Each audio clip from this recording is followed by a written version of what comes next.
Bạn đã bao giờ gặp một người phụ nữ, ban ngày thì cười nói bình thường, thậm chí rất mạnh mẽ, nhưng đến tối khi chỉ còn một mình lại lặng lẽ cầm điện thoại, lướt vô định chỉ mong có một tin nhắn hiện lên chưa? Thực tế là rất nhiều người phụ nữ ngoài kia đang sống như vậy. Họ không thiếu tiền, không thiếu công việc, cũng không thiếu những mối quan hệ xã giao, nhưng lại thiếu một thứ mà không phải ai cũng nhìn ra, một người đàn ông đủ gần để họ được là chính mình. Cô đơn của phụ nữ không ồn ào như đàn ông, họ không nói ra, không than vãn, không đi kể với ai, nhưng nếu bạn đủ tinh tế, bạn sẽ nhận ra họ bắt đầu thay đổi. Từ cách họ ăn mặc khi chỉ có hai người, cách họ vô tình chạm nhẹ như không cố ý, cách họ chọn những không gian riêng tư để gặp gỡ, cho đến việc họ chủ động hơn trong những cuộc hẹn. Tất cả đều là những tín hiệu rất thật. Vấn đề là không phải ai cũng hiểu được những tín hiệu đó. Và đôi khi chỉ cần hiểu sai một chút thôi, bạn có thể vô tình đẩy xa một người đang thật lòng muốn gần bạn, hoặc làm tổn thương một người chỉ đang đi qua những ngày cô đơn. Trong video này, chúng ta sẽ cùng nhau nhìn rõ 4 dấu hiệu rất đời, rất thực tế, để hiểu khi nào một người phụ nữ đang cô đơn và khi nào họ thực sự muốn bạn bước lại gần. 1. Cách ăn mặc khi họ muốn được chú ý bởi một người cụ thể. Có một sự thật rất đời, phụ nữ không phải lúc nào cũng ăn mặc đẹp vì tất cả mọi người. Có những ngày họ ra ngoài rất đơn giản, thậm chí xuề xòa, không trang điểm cầu kỳ, không quan tâm ai nhìn mình thế nào, nhưng rồi có một ngày, khi họ biết sẽ gặp một người nào đó, mọi thứ bắt đầu thay đổi. Không ồn ào, không phô trương, nhưng lại rõ ràng đến mức nếu tinh ý, bạn sẽ nhận ra ngay. Họ đứng trước gương lâu hơn bình thường, không phải vì họ chưa đẹp, mà vì họ muốn đẹp hơn trong mắt một người. Họ chọn đi chọn lại một chiếc váy, không phải cái đắt nhất, mà là cái khiến họ cảm thấy nữ tính nhất. Một chút son môi, một chút nước hoa, không quá nồng, chỉ đủ để khi bạn đứng gần, bạn có thể cảm nhận được. Tất cả đều rất nhẹ, nhưng lại mang một ý nghĩa rất rõ, họ muốn bạn chú ý. Điều đặc biệt là sự thay đổi này thường chỉ xuất hiện khi có hai người. Giữa đám đông, họ có thể bình thường như bao người khác, nhưng khi không gian thu hẹp lại, khi chỉ còn bạn và họ bắt đầu khác đi. Ánh mắt mềm hơn, cách họ chỉnh lại mái tóc, cách họ kéo nhẹ chiếc váy, hay thậm chí là cách họ ngồi cũng trở nên ý tứ hơn. Không phải họ đang diễn, mà là họ đang ý thức rõ hơn về sự hiện diện của bạn. Có những người phụ nữ trước đây rất kín đáo, nhưng khi cô đơn đủ lâu, khi trái tim bắt đầu cần một sự kết nối, họ sẽ dần cởi mở hơn trong cách thể hiện bản thân. Không phải là ăn mặc phản cảm, mà là biết cách làm nổi bật sự quyến rũ rất riêng của mình. Một bờ vai lộ nhẹ, một đường nét được tôn lên vừa đủ, không quá nhiều, nhưng đủ khiến người đối diện phải để ý. Cao trào của điều này nằm ở chỗ, họ không nói ra. Họ không bao giờ hỏi bạn rằng em hôm nay có đẹp không, nhưng lại âm thầm chờ một câu nói từ bạn. Chỉ cần bạn để ý và nói một câu rất đơn giản thôi, hôm nay em nhìn khác đấy, cũng đủ khiến họ vui cả ngày. Vì đằng sau sự thay đổi đó, không phải là sự phù phiếm, mà là một mong muốn rất thật, được nhìn thấy, được công nhận, được là một người phụ nữ trong mắt người đàn ông họ quan tâm. Nhưng cũng chính vì vậy, nếu bạn không nhận ra, hoặc tệ hơn là thờ ơ, họ sẽ lại thu mình về như cũ. Họ sẽ lại mặc những gì đơn giản nhất, lại giấu đi sự nữ tính của mình, như thể chưa từng có sự thay đổi nào xảy ra. Bởi vì với phụ nữ, họ chỉ muốn đẹp vì một người, chứ không phải vì tất cả.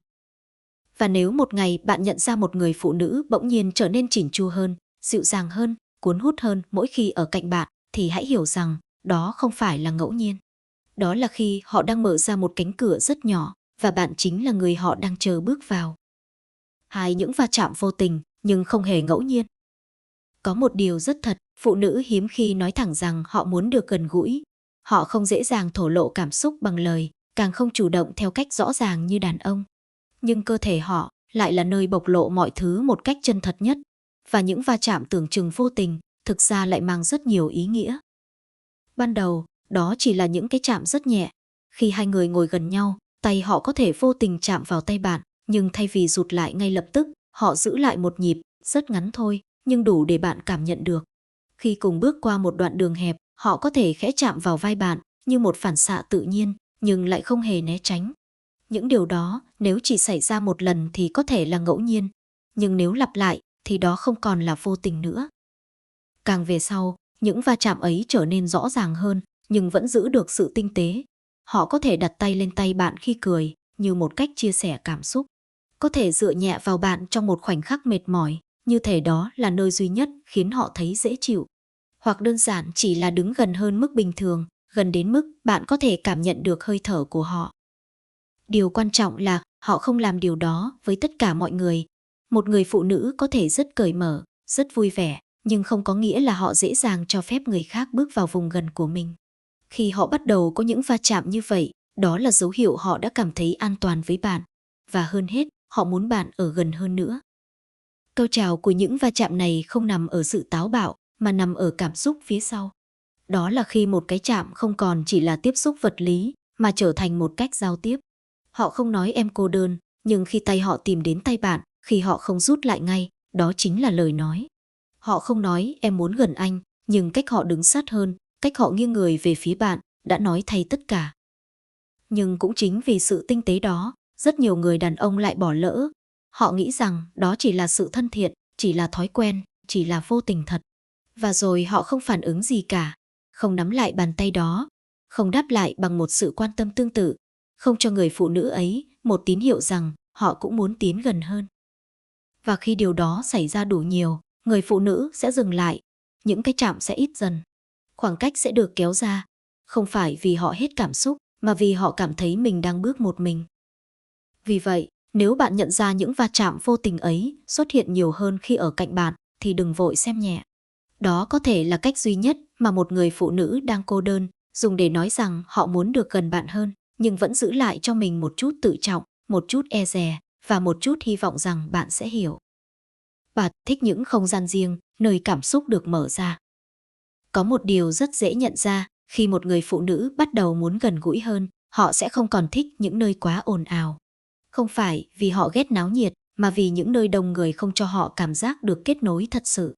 Ở đó, mọi thứ chỉ là bề mặt, những câu chuyện xã giao, những tiếng cười không sâu, những ánh nhìn lướt qua rồi biến mất. Nhưng khi họ ở bên một người mà họ quan tâm, họ lại muốn một không gian khác, yên hơn, riêng hơn, ít người hơn, không phải để làm điều gì sai, mà để có thể sống thật với cảm xúc của mình. Họ sẽ bắt đầu chọn những nơi bạn không ngờ tới. Một quán cà phê nhỏ nằm trong góc khuất, nơi ánh đèn dịu và âm nhạc nhẹ vừa đủ để hai người nghe thấy nhau rõ hơn. Một con đường vắng vào buổi tối, nơi không ai làm phiền, chỉ có tiếng gió và những câu chuyện chưa kịp nói hết. Hoặc đơn giản là một chỗ ngồi tách biệt trong một không gian quen thuộc, nơi họ có thể ngồi gần bạn hơn mà không bị ai chú ý. Điều đáng nói là họ không nói thẳng rằng em muốn ở riêng với anh. Họ chỉ gợi ý, rất nhẹ, rất tự nhiên. Hay mình đi chỗ này yên hơn một chút, hoặc em không thích chỗ đông quá, ồn lắm. Nếu bạn không tinh ý, bạn sẽ nghĩ đó chỉ là sở thích bình thường. Nhưng thực ra, đó là cách họ mở ra một không gian riêng cho cả hai. Khi bước vào những không gian như vậy, họ cũng bắt đầu thay đổi. Giọng nói nhỏ lại, ánh mắt sâu hơn. Những câu chuyện không còn hời hợt nữa, mà dần đi vào cảm xúc. Họ có thể kể về những điều mà trước đó họ chưa từng nói với ai. Có thể im lặng lâu hơn, nhưng là một sự im lặng dễ chịu, không gượng ép. Cao trào nằm ở chính sự riêng tư đó. Khi không còn ánh nhìn của người khác, không còn những rào cản xã hội, người phụ nữ sẽ dần bỏ xuống lớp phòng vệ của mình. Họ không còn phải tỏ ra mạnh mẽ, không còn phải giữ hình ảnh hoàn hảo. Họ trở lại là chính họ, một người phụ nữ có cảm xúc, có nhu cầu được lắng nghe, được gần gũi. Và chính trong những không gian ấy, khoảng cách giữa hai người được rút ngắn một cách tự nhiên nhất. Không cần vội vàng, không cần cố gắng, chỉ cần đủ yên là trái tim tự khắc sẽ lên tiếng. Nhưng cũng vì vậy, nếu người đàn ông không hiểu, không trân trọng, hoặc biến những không gian riêng tư đó thành điều gì đó vội vã, thiếu tôn trọng, người phụ nữ sẽ lập tức thu mình lại. Bởi vì với họ, lựa chọn ở một nơi riêng cùng bạn đã là một sự tin tưởng rất lớn. Vì vậy, nếu một người phụ nữ thường xuyên muốn gặp bạn ở những nơi yên tĩnh, riêng tư hơn bình thường, thì đừng nghĩ đơn giản đó chỉ là sở thích. Đó là khi họ đang muốn mở lòng, muốn gần hơn, muốn cảm nhận rõ hơn sự hiện diện của bạn, không phải giữa đám đông, mà là trong một không gian chỉ có hai người. 4. Sự chủ động trong hẹn hò, khi họ không còn muốn chờ đợi. Có một giai đoạn trong cảm xúc của người phụ nữ, khi họ đã đi qua đủ lâu của cô đơn, đủ nhiều của im lặng, thì họ không còn muốn chờ đợi nữa. Không phải vì họ vội vàng, mà vì họ đã hiểu rõ cảm giác bỏ lỡ, một người có thể khiến mình rung động là như thế nào. Và từ lúc đó, họ bắt đầu chủ động. Ban đầu, sự chủ động rất nhỏ. Một tin nhắn trước, một câu hỏi thăm không cần lý do, một cái cớ rất nhẹ để bắt đầu câu chuyện. Họ không nhắn quá nhiều, nhưng lại đủ đều để bạn luôn cảm thấy họ đang hiện diện. Họ không nói thẳng rằng em nhớ anh, nhưng cách họ hỏi hôm nay anh có bận không đã mang theo rất nhiều điều phía sau. Rồi dần dần, họ bắt đầu chủ động trong việc gặp gỡ, không còn chỉ đợi bạn rủ. Họ có thể là người đề xuất trước, hay tối nay mình đi đâu đó nhé. Hoặc cuối tuần anh có rảnh không? Những lời mời nghe rất bình thường, nhưng với một người phụ nữ vốn quen giữ khoảng cách, đó là cả một bước tiến lớn. Điều đáng chú ý là họ không chỉ chủ động gặp, mà còn chủ động chọn cách gặp. Họ sẽ hướng cuộc hẹn về những không gian riêng tư hơn, nơi hai người có thể ở gần nhau lâu hơn, nói chuyện nhiều hơn và cảm nhận nhau rõ hơn. Không phải vì họ dễ dãi, mà vì họ đã tin rằng bạn là người khiến họ thấy an toàn và tin rằng sự gần gũi đó là điều họ thật sự muốn. Cao trào của sự chủ động nằm ở chỗ, họ bắt đầu bỏ qua nỗi sợ bị đánh giá. Một người phụ nữ bình thường sẽ luôn giữ lại một chút khoảng cách, một chút giá cho bản thân. Nhưng khi họ đã quyết định bước thêm một bước, nghĩa là họ đang đặt cảm xúc của mình lên trên những lo lắng đó. Họ chấp nhận việc mình có thể bị hiểu lầm, chỉ để không bỏ lỡ một người khiến họ muốn ở bên. Nhưng chính vì vậy, sự chủ động ấy lại rất mong manh. Nếu bạn đón nhận nó bằng sự chân thành, họ sẽ mở lòng nhiều hơn. Nhưng nếu bạn xem đó là điều hiển nhiên, hoặc lợi dụng nó để tiến quá nhanh, quá xa, họ sẽ rút lại ngay lập tức. Và một khi họ đã rút lại, sẽ rất khó để họ chủ động thêm lần nữa. Vì với phụ nữ, chủ động không phải là bản năng, mà là quyết định. Và để đi đến quyết định đó, họ đã phải vượt qua rất nhiều do dự, rất nhiều tự trọng và cả những tổn thương cũ. Vì vậy, nếu một ngày bạn nhận ra một người phụ nữ không còn chờ bạn nhắn trước, không còn đợi bạn rủ, mà bắt đầu là người kéo bạn lại gần, thì hãy hiểu rằng đó không phải là điều bình thường. Đó là khi họ đã thật sự muốn có bạn trong cuộc sống của mình. Và đôi khi, một người phụ nữ chủ động không phải vì họ mạnh mẽ hơn, mà chỉ vì họ đã cô đơn quá lâu, và lần này họ không muốn đánh mất thêm một cơ hội nào nữa. Cuối cùng, điều mà nhiều người không nhận ra là phụ nữ không sợ cô đơn. Họ chỉ sợ đặt nhầm cảm xúc vào một người không xứng đáng. Họ có thể chịu đựng những ngày dài một mình, có thể mạnh mẽ trước cả thế giới, nhưng khi đã mở lòng với một ai đó, dù chỉ là một chút thôi, thì đó đã là tất cả sự chân thành mà họ có.